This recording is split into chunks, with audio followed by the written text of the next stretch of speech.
what's going to happen in 2024's real estate market here in Colorado Springs. We'll talk about that today. I'll recap 2023. We'll pull up the MLS and I'll show you where to get some of this information yourself if you want to do your own research, which is always advised. The first thing we're going to do is pull up ppar.com. It's our MLS, it's our local MLS. Some of these numbers are updated to include December and some of them are not. So we'll dig into that. The first thing you're going to do is scroll down to market trends and statistics. Let's pull up that first graphic, which is residential home sales. If you check it out, you get to see the last 2 years of data. We're down probably 50% from where we were in December of 2021 when you could offer $100,000 over asking price and still not get a house. But we're only down a little bit from where we were December of 2022.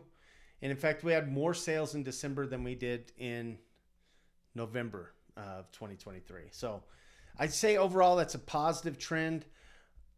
There weren't a lot of homes that hit the market in December, and inventory really dipped down pretty heavily, and we see that. Now the new listings, we don't have new listings yet for December, but in November they were down.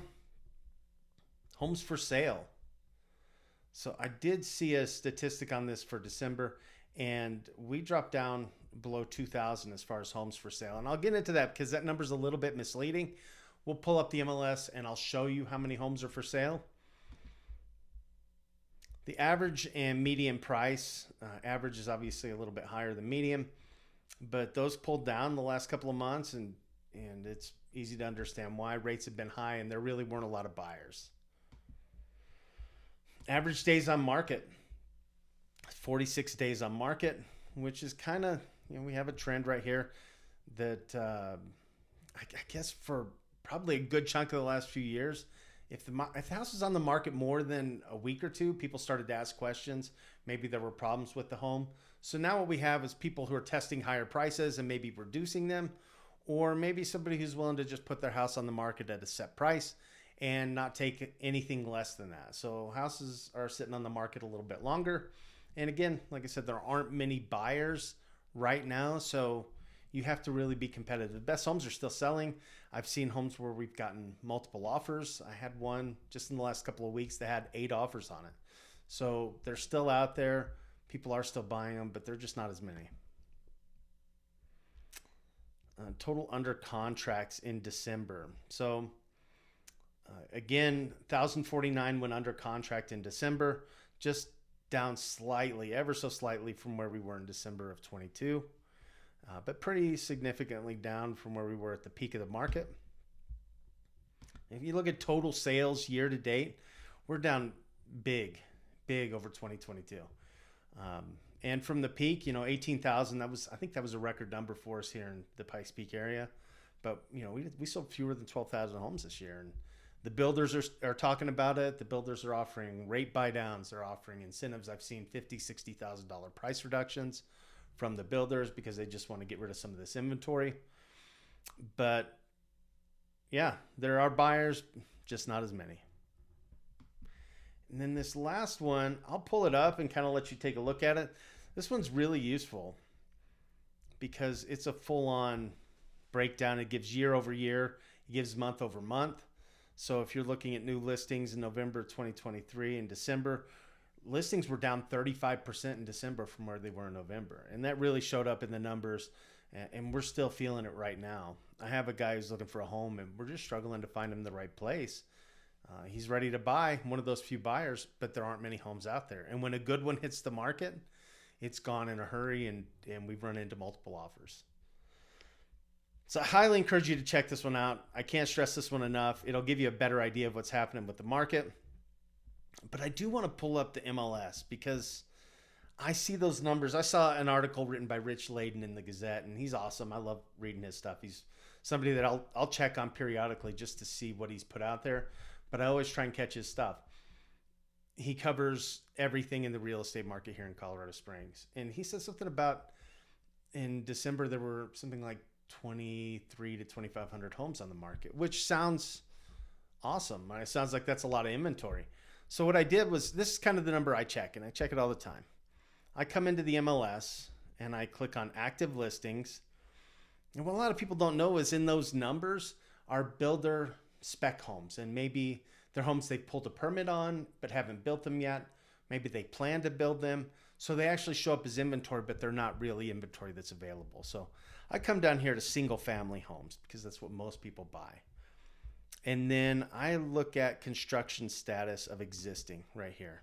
So these are single family detached existing homes.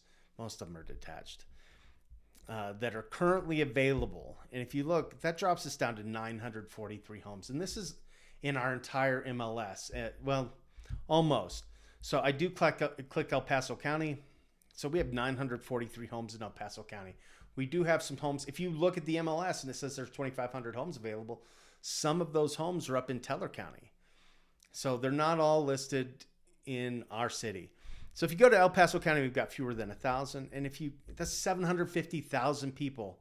And we have 943 homes that are ready to move into today. And you come down to Colorado Springs and you throw that in the mix, and we're at 713. That actually dropped below 700 just last week, right at the end of the year.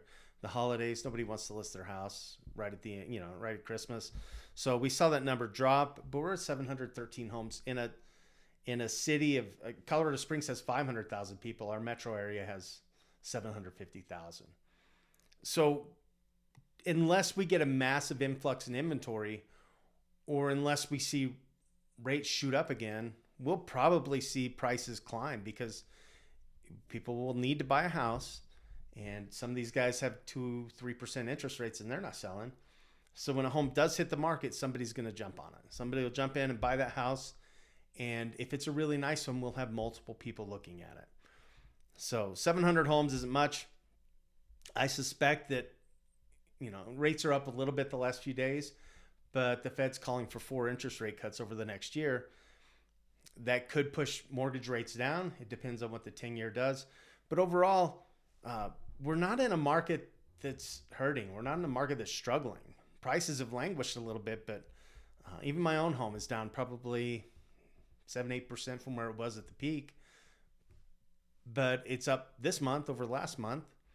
And again, as we see more interest from buyers on the same property, we could see multiple offers. We could see at least a slight bidding war on some homes, and that should push prices higher. Anything could happen. I've been wrong before. But overall, like I said, 713 homes isn't much. So if I come in here and let's just get rid of Colorado Springs, and let's say I look at something that's bank owned, some sort of foreclosure, right? Some sort of government or HUD home, or something that's even in foreclosure. Let's see what's out there. There's nothing.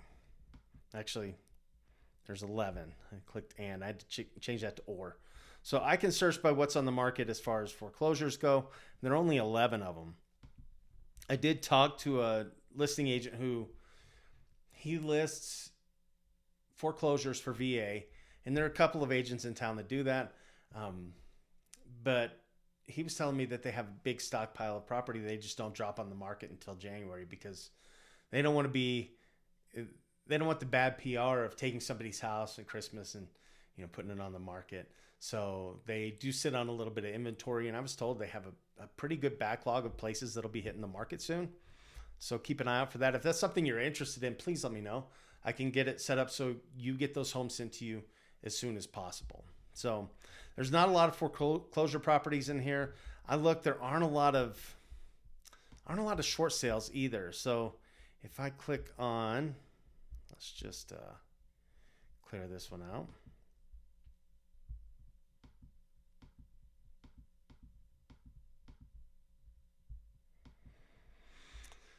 If I click on short sales, and that would be notices, which would be a short sale addendum had been signed.